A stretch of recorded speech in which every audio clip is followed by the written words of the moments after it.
Samsung Galaxy S22 Ultra. The official invites have now gone out. 9th of February is the date that you need to put in your diaries. That's when the Impact event is going to be happening. We've seen some teasers from Samsung. You can see some writing, handwritten. That hints obviously towards the S Pen. And we've also seen the merge ready to break the rules. And you've kind of got what seems to be the shape of an S device and what seems to be the shape of a Note device kind of coming together, right? Okay. Yeah. Now, I've already done a detailed leaks and rumors video. We've got some models. I'm not sure if your models have come through. But yeah, it's there. It's here. We've got a lot of information, but just to quickly run you through so you have a bit of an idea and you can paint a picture in your head. We've got the S22 and the S22 Plus, which will be extensions to the S21 and the S21 Plus. They kind of look on the same theme with the camera module blending into the sides, but the S22 Ultra has a new setup. So it's got the 3 dots for the cameras, and then there's additional sensors on the side. Reminds me of the LG Velvet. That's something that a lot of people have been saying by seeing these leaks, right? Yeah. So they've kind of stepped away. It's definitely more of a squared device, which goes towards the Note series. Yeah, so you can see that. It is going to have an S Pen.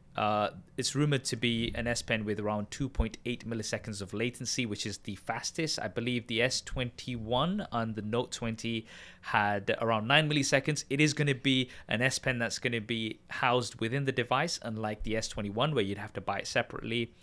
We're looking at a 6.8-inch display with LTPO 120 Hz, 40 megapixel front-facing camera in the punch-out, and a quad rear-facing camera setup, similar to what we've seen already on the S21. So, we've got S21 Ultra, 12 megapixel ultra wide camera, 108 megapixel primary camera, 10 megapixel 3x zoom camera, as well as a 10 megapixel 10x periscope zoom camera with laser autofocus. 12-bit HDR video recording is also likely to be there. Performance, we're going to have the Qualcomm Snapdragon 8 Gen 1 or the Exynos 2200, depending on your region. Up to 1 terabyte of storage, rumored. Ishan Agarwal shared this, potentially up to 1 terabyte. Stereo speakers, obviously Android 12 with One UI 4.1 on top, a 5,000 milliamp hour battery, with this time up to 45 watts of charging supporting. However, this is not likely to be included in the box. No expandable storage, and pricing is still a bit of a question mark, but we've seen some leak pricing on euros. We're looking at roughly about the same starting price as the S21 Ultra, which was around $1,200. So that's everything that we know, which is pretty much everything. I'm going to just go ahead and say this, right? Because there's some people like, oh, the Note's gone and this and that. It's like, look, I am a big fan of the Note. You are a Note user as well. You're a fan of the Note series. I don't care if it's not called a Note. If it's a Note, essentially, I'm happy with that. I don't care what you call it, right? You can call it a Note 22 Ultra if you wanted to call it that. But that's essentially what the Ultra is, right? Yeah, I mean, it pretty much is. And I think, we've had these discussions in the past about the idea of the Note, what it brings and how the S line, at least the Ultra line of the S, is pretty much a Note. And I definitely agree. And I think, what probably Samsung is looking at is that gap for the Note has to be filled, or else they will lose a certain customer base, off somewhere else. They might get, say, maybe a Pixel, they might get maybe an S, but they might move to something else, maybe even an iPhone. So I think it's really important for that to be filled.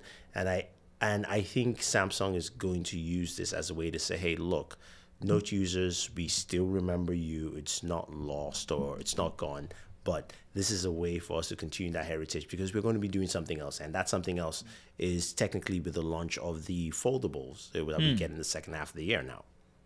Yeah, and I think, it makes sense because year on year, the primary S device was becoming more and more closer to the Note device. And it came to a point where a lot of people would be like, is the Note just an S with an S Pen, right? So is the Note 20 Ultra just an S20 Ultra with an S Pen? That's a comparison a lot of people are making. So I think it kind of makes sense for them to combine this because if you still want an S device, the S22 and the S22 Plus are going to be very capable devices. But if you want the best of the best, then, you're going to get it with an S Pen as well. I think it makes complete sense.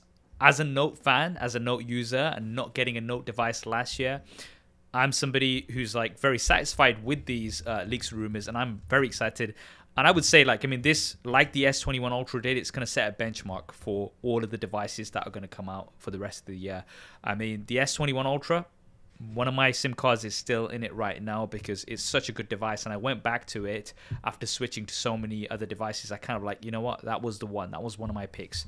So very exciting times ahead. 9th of Feb is the date. We're going to be having lots of coverage, of course, on the channel, here on our channels. So stay tuned for all of that. I hope you enjoyed that clip. If you want to hear the full podcast episode, then that will be linked down below. And if you want to see more clips like this, then be sure to subscribe and hit that bell icon so you don't miss them. Thanks for watching. This is Saf on SuperSaf Speaks, and I'll see you next time.